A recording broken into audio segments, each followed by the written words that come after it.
আপনার প্রথম কথা হচ্ছে ব্রুনাই ভিসার জন্য কোনো ছবির দরকার হয় না, পাসপোর্টের স্ক্যান কপি থাকলেই যথেষ্ট।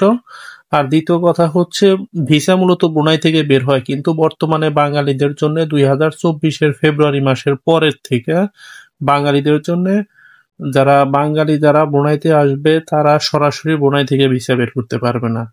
এম্বাসি থেকে অ্যাটাস্টেশন করা বুয়েসেল এর থ্রু আপনার ওখান থেকে একটা লেটার আনতে হবে যে এই এই লোকটা মানে বুয়েসেল সিলেক্টেড। আপনাকে ওখানে মেডিকেল করাবে, মেডিকেলে ফিট হবে, তারপরে ওই জায়গা থেকে একটা লেটার এখানে পাঠাবে।